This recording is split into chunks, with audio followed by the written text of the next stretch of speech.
Hello everyone, welcome to my online prep. Today we'll start with chapter 17, that is Employee Grievance Redressal and Discipline. In this chapter, we'll be learning about grievance, its concept and definition, the causes and effects of grievance, what is the grievance redressal mechanism, conflict management and management dilemma. So let us start with the first topic of today's session. The group of people, they're working in an organization and they're following a certain hierarchy. There are levels. First we have the management level, we have the leaders, and they have the attached responsibilities. If the followers, they have any problem or complaint that is associated with the manager or the person who is in the top of the hierarchy, then it may turn into a grievance. They may be dissatisfied. It is a state of being discontent, whether expressed or not. We are not happy with a situation or decision that is being taken or a change that is being implemented. Another is a complaint. The dissatisfaction that is made known by an employee to another is known as a complaint. So when we tell about a dissatisfaction to another person, it turns into a complaint. We are complaining. And when the dissatisfaction to the work situation is brought to the notice of management, then it is known as a grievance. So when two employees are talking to each other, they are discussing the dissatisfaction, it is only a complaint. But when we tell this dissatisfaction to the management who have to take a decision related to that, then it is a grievance. A more formal definition is given by Dale Yoder. He defined grievance as a written complaint filed by an employee claiming an unfair treatment. Another definition is given by Keith Davis: any real or imagined feeling of personal injustice which the employee has concerning his employment relationship. So they're dissatisfied with the working situation. They feel that there is a personal injustice or there is an unfair treatment. They are making a written complaint about it, then it is grievance. Another definition is given by Beach as any dissatisfaction or feeling of injustice in connection with one's employment situation that is brought to the notice of management. So all of these definitions, they point out to one fact. First, there should be certain dissatisfaction, and then it has to be sent as a complaint written notice to the management. The International Labour Organization defines it as a complaint of one or more workers in respect of wages, allowances, conditions of work, and interpretation of service stipulations such as overtime, leave, termination of services. So these definitions, they give us that grievance covers dissatisfaction. It may be viewed, it can be voiced or not stated expressly. It could be valid or untrue, even imaginary. It may or may not be connected with the organization's work, but the employee feels an injustice has been done to him. So he will report that dissatisfaction to the management. It will turn into a grievance. So we have seen that a dissatisfied employee develops a grievance. What are the causes of these dissatisfaction? They can be divided into three categories. First are the management oriented, that are related to the sole actions or inactions of the management. For example, in some organizations, the policies are loosely knit. They can lead to varied interpretations at various levels. Because of the policies that are made by the management, some employees might feel that they are being discriminated against, or the policies are that give different wages overtime to one particular group of employees. So this is grievances that are arising because of the management. Also, attitude of the management at various levels and personality traits, they can also be a reason, because management are holding the highest position in the hierarchy. So if their personality and attitude is problematic, it can lead to creation of grievances. Second category is employee oriented. Now these are related to the sole actions, thinking process and psychology of the employees. Here the policies are well knit. The organization does not have a problem, but problem is from the side of the employees. They feel that the policies are not serving their needs and they want to amend such policies that is going to match with their requirements. At time, organizations also come across certain employees, they are by nature negative. they are dissatisfied and grievance prone. So it is not the problem of the management, rather the employees themselves. So the fact that the other employees, they are enjoying the situation in the organization, only a few are having problem with it, it is because of the employee himself. Apart from these two causes, some grievances amongst the workers may also develop because of inter or intra-union rivalries in the organization.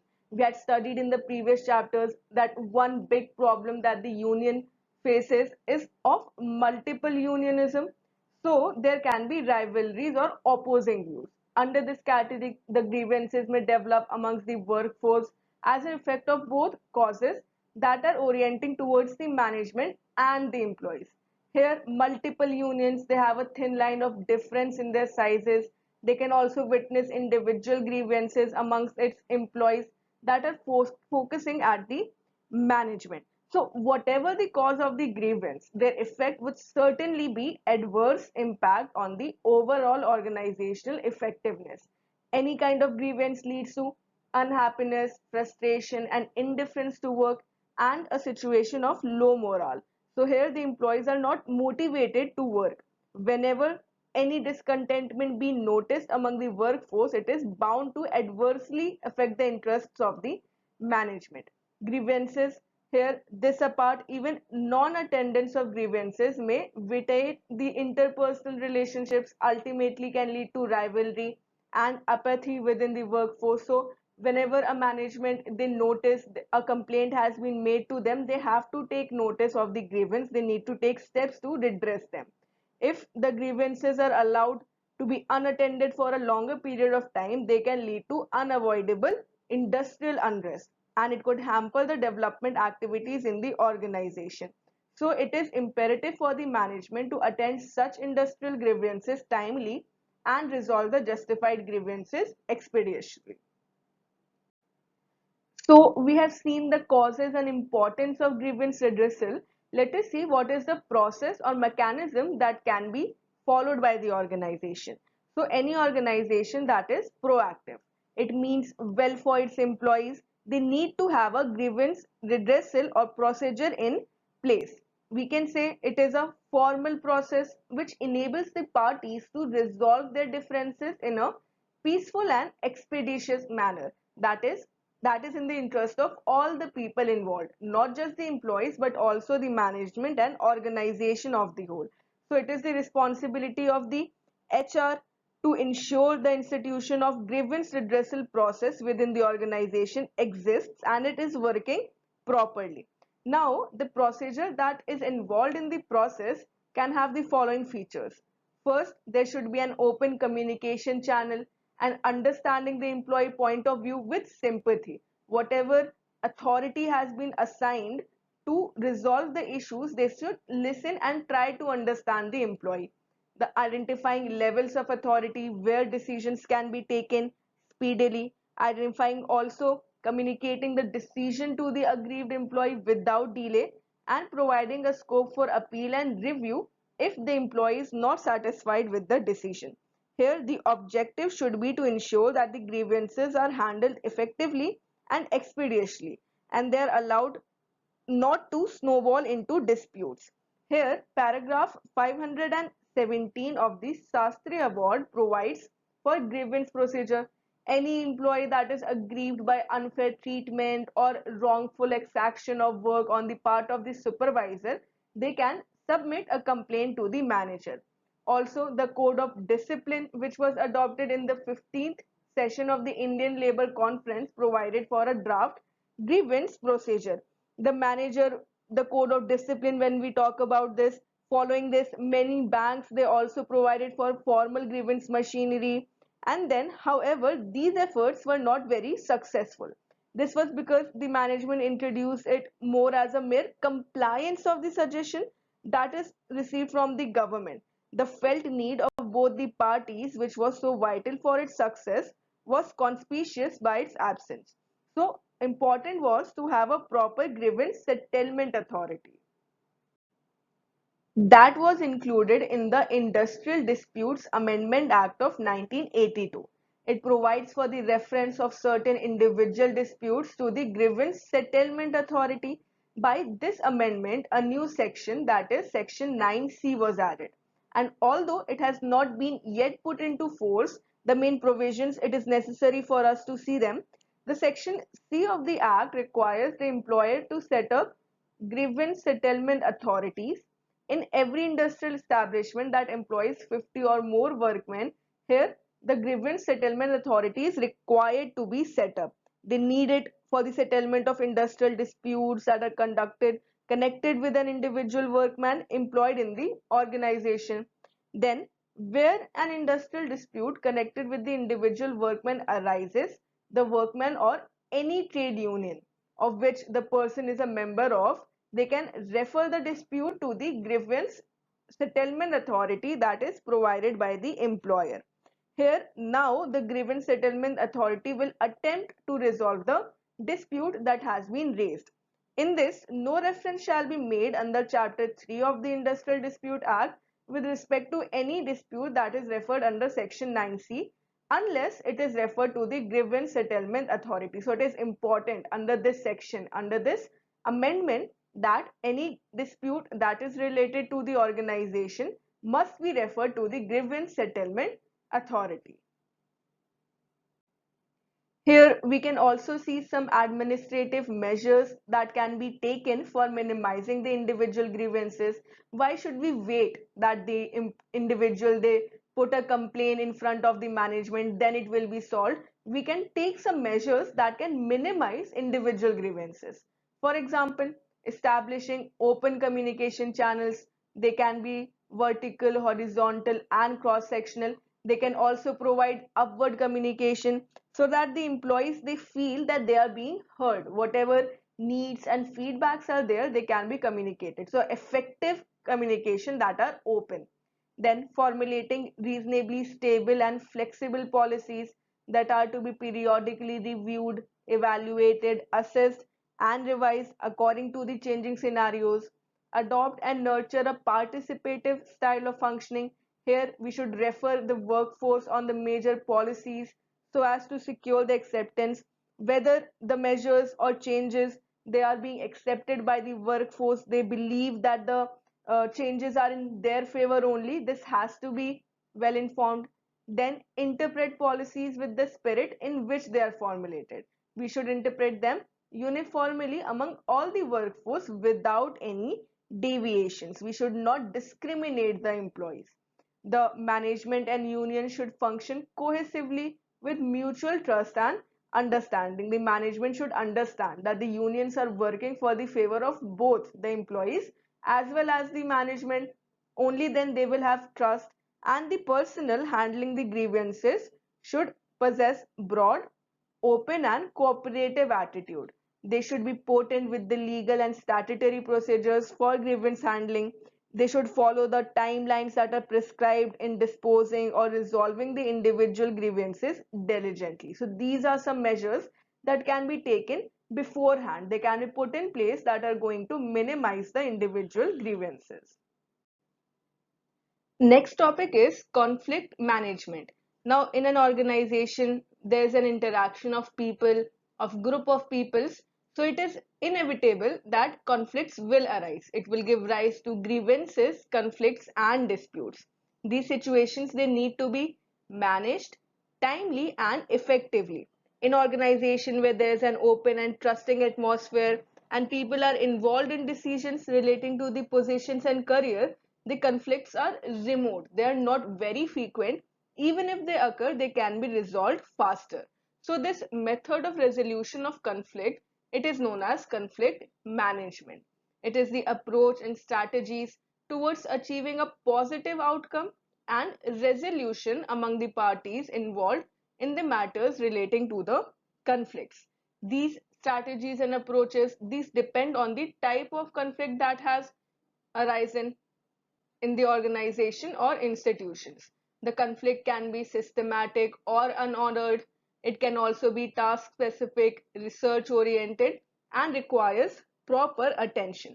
So, conflict denotes any opposite or clashing point of views between two parties involved. Conflict is an inevitable and all pervasive element in the society as well as in the world. Thus, in the organization also, conflict is inevitable. It is actually very natural to occur.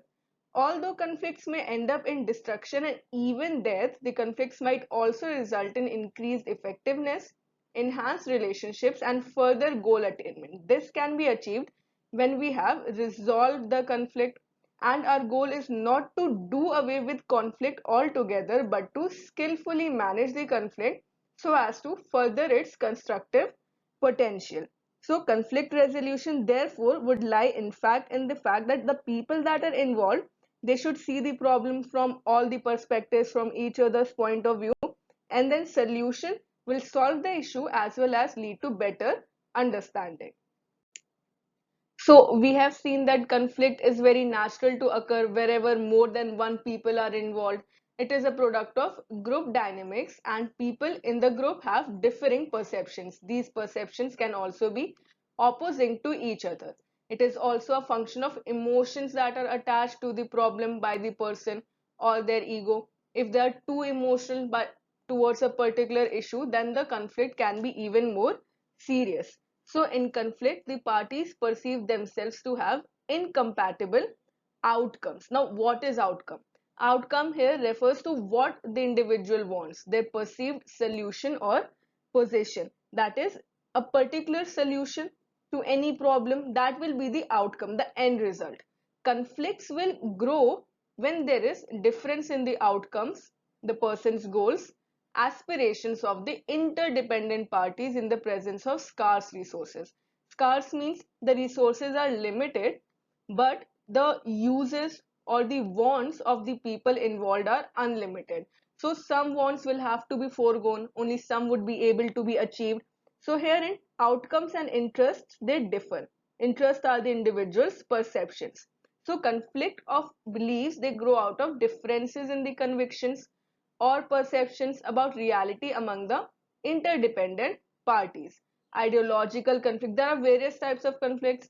If there is a differing opinion, the ideologies differ. They fall in this category where the contention is rooted in the perceived difference in the convictions or beliefs. In such cases, negotiation and problem solving can be used to resolve the issue.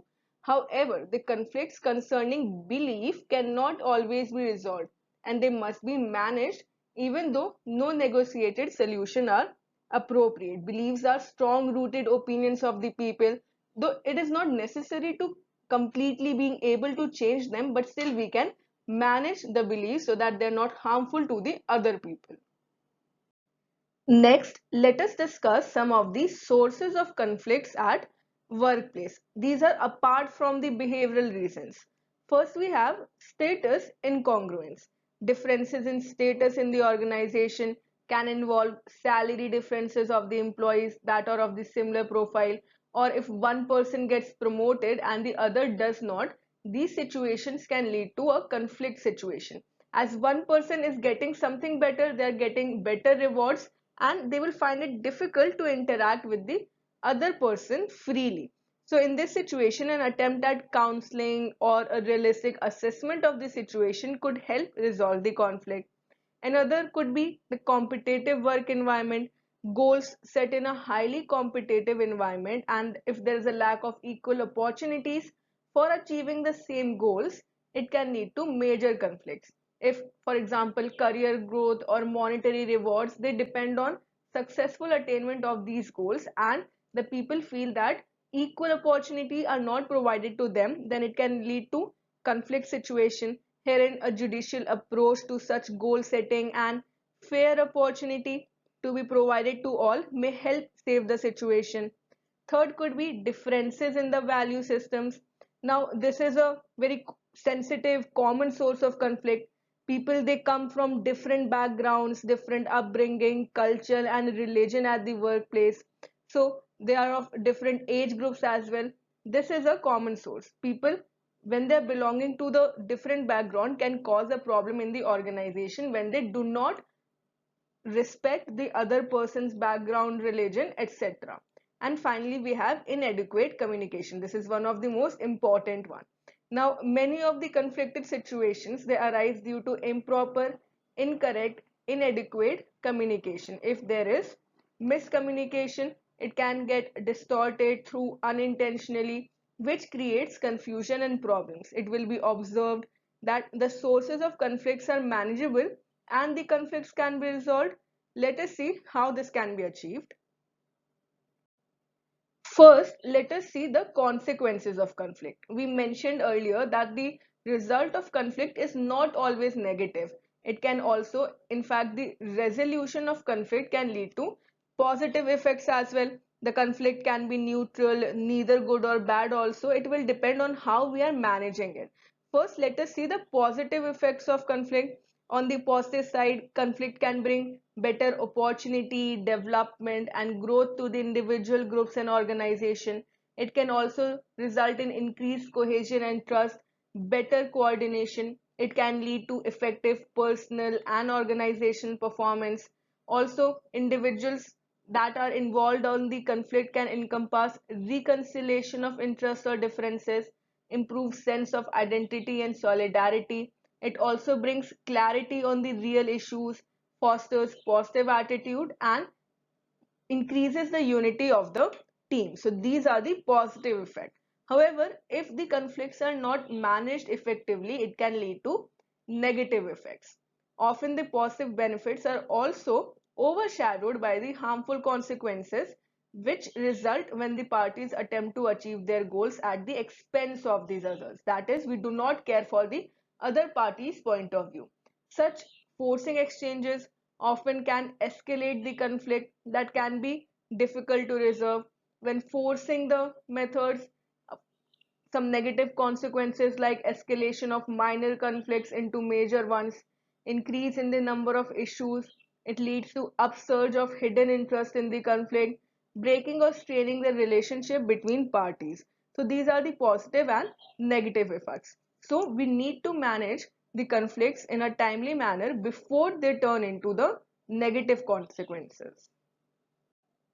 Now we will see one very important conflict resolution technique, that is the two-dimensional model of conflict given by Thomas and Kilman in 1974. Before, these other theories were presented, but they only focused on one dimension. Either people will cooperate or they will not cooperate. But then subsequent models, they focused on the two dimension. Under this, five styles of handling conflict were given, that are competing, collaborating, avoiding, accommodating, and compromising. They vary on the level of assertiveness and cooperativeness. On the vertical, increasing assertiveness is there when there is competing, avoiding. On the horizontal, there is increasing level of cooperativeness. Let us see the different styles in detail. First is the collaborating approach. Here, the approach is to manage any conflict by maintaining interpersonal relationships and ensuring that all the parties to the conflict, they achieve their interests. So there's a situation of collaboration in the conflict resolution and management. Sometimes, because of the differences that exist between the perceptions of the people, their ideology and knowledge, it can lead to a conflict situation. So collaborative will work best when long term relationships are focused. Herein, it will create a win-win situation wherein both the parties towards the conflict management, they have a situation where their interests are met. It is when the individual acts not on the behalf of her or his self-interest, but on the behalf of other parties' interest as well. So the management is trying to maintain a long-term relationship that is stable and both the parties are satisfied. Then we have compromising. In this management strategies, parties have almost the same, if not equal, capacity to pull issues. They have the same level of assertiveness, so it can result in conflict. But both have decided to give in by accepting and agreeing to see how the resolution can be established. Here, persuasion and manipulation, because assertiveness is high, they are going to dominate the style. Most businesses would embrace a strategy to resolve dispute when the parties observe that there's a risk at the end if a resolution is not achieved. So the parties, they stands towards conflict management in a mini win or mini lose. That is, their interest is not completely met, not completely avoided. Then we have accommodating. Here, this conflict management requires the parties involved, they accept the views of one another. They are going to be more accommodating to each other. Both or at least one is ready to give the other party what is needed. They will accept the other party's opinion. Here, the accommodating approach to conflict involves maintaining interpersonal relationships at all the cost. There is little or no concern for the interest of the parties involved. For example, an employee can approach the organization to allow wearing casuals on one weekday. This can cause conflict between the company and the employee because it can be a challenge to the core organizational principle. But the company can apply an accommodating strategy and they can allow the employees to wear casuals on, let's say, Friday. So the people are happy and they feel among the strategies employed and they will work better towards their goals and tasks. Next is competing. This type of conflict management often involves individuals who are very assertive and have the willpower to fight till they achieve their goal and the other has lost. So, for instance, a company might hold on to its competitive strategy by conflicting and holding on until they win the issues. So, in this style, it will work when the company or one party does not care about the other party. They do not care about the relationship, but the outcome is important. Here, the focus is to achieve the outcome. It involves taking the necessary steps to ensure that the interests are met, whether whatever is the cost to the relationship. Even if the relationship gets damaged, we need to focus on the outcome. Here, whatever the conflict is viewed as a win or loss proposition, with winning somehow it is equated with status and competence. And the fifth strategy is avoiding. It is a type of conflict management where there is existence of avoidance such that the avoiders, they ignore the conflict.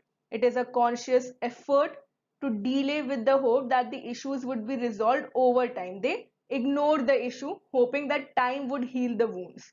This approach might take the form of diplomatically sidetracking an issue, postponing an issue, or simply withdrawing. For example, if there's an issue in the organization, the management would take the side by organizing a party that is going to distract the employees from the issue. So all of these approaches, here we can see that irrespective of the impacts the strategies have, once there are people from different groups and ideology, they come together, conflict is likely to occur, and we need to decide the strategy on the basis of the environment of the organization. For example, in the competing style, there is high concern for the self. That is, the person feels their interests are important. They are going to put in more assertiveness at the expense of others. This is in contrast to the conflicting, in which there is avoiding style. Low concern for self is there in the avoiding style, which disengages from the conflict. Accommodating style here sacrifices self-interest to satisfy the needs of the others. Finally, compromising strategy, it gives a midpoint between cooperativeness and assertiveness. It makes concessions to arrive at a resolution of conflict. So these are the different types of strategies that are given. It will focus on two dimensions. These two dimensions are assertiveness and then we have cooperativeness. Both of these will be focused. Now here we have mentioned the situations or circumstances that will lead to select a particular strategy or approach that we had just studied in the technique. Basically, people are going to use a particular style or approach for the conflict resolution for the reasons that make sense to them and truly thinking that a particular style will resolve the conflict. Certain questions that can be seen. Collaborating can be used when concerns are too important for compromise, when no party has a good solution, when complete resolutions are needed and to eliminate leftover negative feelings, or when the long-term relationship and outcome are important. So collaboration would be done when there is no particular solution. No party has a solution, so they would collaborate. Then compromising can occur when the goal of the outcome of the conflict is not worth the time. That is, they value more the relationship. When a quick and temporary expedient settlement is acceptable, when collaborating does not work, and when the outcome is not crucial and you are just losing time. So herein we will try to compromise. Accommodating is when one party has a better solution than the other party. When the issues that are involved are considerably more important to only one party, when the continued competition could damage the relationship, and when you really don't care about the outcome but you want to preserve the relationship. For example, when we talked about the company and one small demand by the employees. Then competing, when a quick decisive action is expedient and important, when the issue is very important for the long term success of the organization, when the needs of the other party are less or non important, or when you don't care about the relationship but the outcome is more important. And finally, avoiding strategy will be used when the issue is trivial and it is better to postpone, or you do not have as great a concern about the outcome, when there is no possibility of either settling or resolving the issue, or it can lead to potential damage to the organization. So these discussion will help us understand as to which style or approach best suits to the circumstance or the situation. In conclusion, we can say that any issue that needs to be solved, some basic steps in place can be put to help solve a conflict. For example, clear communication, a perception of goals and targets, adequate role clarification. These are some steps that can be taken to manage the conflict and also to resolve them.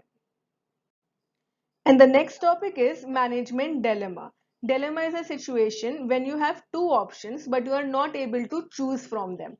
For example, you are standing at a crossroad. You have two paths. One is a shortcut and the other is a long route. Both will lead to one destination, but the shortcut will take less time, but it is a difficult part. Long run, although takes longer time, but it is a plain. There aren't many difficulties. You are not able to choose between them. So management or leadership, it is definitely a very attractive career option, but there are constraints, challenges, difficult times where effective strategies are required. Dilemma is one such issue. It is created when the manager has to accomplish more than one goal at a time, and at the first glance there is no right answer. So the dilemma implies pressure towards two possible solutions, yet with potential drawbacks and negative externalities. You are not able to choose between the correct option. The dilemma management, it is a process that will require addressing the complicated problems and resolving them in a systematic manner. Such a situation demands new and contemporary leadership style that will help them think out of the box. Paradoxical forces provide dynamism, although often experienced as potentially threatening, discomforting, and negative, can be more exciting, promising, and positive. So we need to choose between a less exciting, easy path or a threatening yet exciting path. This is an example of dilemma. Let us discuss some common management dilemmas that are faced and the solutions to overcome them. First is, if the manager sees there's a decreased level of performance, he sees that the employees, they're not putting up their 100%, they're putting less time and effort. What they can do is, the solution for this can be regular monitoring of employee performance and setting challenging but equally achievable work targets. They can also assign specific tasks to each team member, provide timely and constructive feedback. The work should be analyzed in a manner, it should be evaluated periodically to know the exact root cause why the people are not giving their 100%, why there's the performance level decrease. To hold periodic private meetings and concerned employees, their performance can be reviewed, feedback can be provided. If still no marked improvement is seen after taking all these steps, after providing monitoring and feedback, then work discipline and restructuring the team can be done. They can resign. If one employee is creating problem, they can bring a major change in the workflow. If still no improvement is done, and all the best of the management efforts are taken, the last resort is to take the disciplinary rules that we just discussed. This is to if the manager feels there's a decreased level of performance. Second issue is related to problem employees. That is, the employees, they are problematic. Some employees by nature can be negative. They do not want to work. They can find out problem. They can also hinder in the performance of other people. For them, establishing direct communication and counseling them to see the reason for change of attitudes. During such personal discussions, it is better to inform the employee to the consequences. That is, if they continue with their negative behavior, it can lead to severe consequences. Such employees can also be informed about the company's no tolerance policy regarding disrespectful behavior or bullying. If possible, the management may also resort to personal or work related disputes through mediation. Such employees can be made clear that the management expect them to be professional in the workplace and that they may face disciplinary action or even job termination if they disregard the code of conduct or laid down rules. It is very important to manage such problematic employees. Third is poor teamwork. If the manager sees that the people in a group are not working together, they're not listening to each other, they're competing in fact with each other, then they can try to reframe the team composition and represent the purpose of the project. If two people are constantly at conflict, they can be put into different teams to organize team building exercising periodically and demonstrate ways in which the team members can work together. Such events can enable them to know each other well and improve their relationships. Clear communication and honest interactions are very important to build trust between the employee and the manager as well. When the tasks are being delegated, proper justification is to be provided so that the team members know what are their individual or independent responsibilities, what are their interdependent responsibilities, the time frame in which they need to deliver. Alongside workshops and training programs on the importance of team building, attitudinal and behavioral change should be organized with external reputed behavioral experts so that they can learn the importance of teamwork. Fourth is performance pressure. If the managers see that the employees in the organization are over pressured because of the work, they are being assigned more tasks than they can complete, then they should evolve fascinating and robust work life balance schemes and policies that will provide well structured work days. If unexpected issues occur, we need to try to remain calm and remind oneself that it is normal for everyone to encounter hurdles or make mistakes. If they are making mistakes, they should be treated with sympathy. They should focus on finding an appropriate solution and inform the senior manager about the matter. If the employees, if the group, they feel that they are being overburdened, that the time frame that is provided or the deadline is unrealistic, they should inform it to the leaders and the managers. If you require work extension or assistance, for example, then we should let the management know as soon as possible. Rather than delaying the matter or trying to overcome it by putting more pressure on ourselves, we should try to communicate well with our leaders. And if we require superiors, then they can take the necessary arrangement and the concern can stop feeling stressed. So performance pressure can be managed. If there is poor time management, for better time management, in fact, we need to make a detailed work schedule before we begin a task. And then we need to assign the task with completion deadline. So a proper schedule should be made beforehand before the project starts. It is better to set the deadlines well in advance to the actual work submission date. Superiors should monitor the work progress during the project. They should see if there is any problem that has to be resolved, and they should send friendly reminders to the employees to stay on schedule so that the deadlines are met. If any of the team members are struggling with their task, they can be reassigned the work, provided proper guidance so that to enable them to complete the task on time. So time management requires efforts on the part of supervisors as well. Then retaining the high performance. This is one of the most important tasks of the managers. It involves suitable and transparent policies and standards that are going to differentiate high performers with the low performance, and by compensating them suitably, the high performance can be retained. Such employees should be openly appreciated as to how they are being valued, what is the worth to the organization. They can be incentivized, they can be rewarded by benefits and other perks like being promoted to remain in the organization for a reasonable time until more successors are built up. Also, for it is important to evolve clear path of career advancement, offer high-end training program, and to learn new skills that have flexible work options. This will help us retain the high performance in the organization. Then low morale levels. If the manager sees that the people in the organization, they are not motivated, their morale levels towards work is low, then for this we need to establish direct communication and interaction with the staff and acknowledge and thank them for preserving their efforts, for continuing to do their best. We should avoid making promises that cannot be fulfilled. If we make promises that are not going to be fulfilled in the future, the staff may be further demoralized by assertions that eventually prove to be untrue. On an ongoing basis, remember to always recognize and reward the good performance in the organization. It can help boost the lagging morale.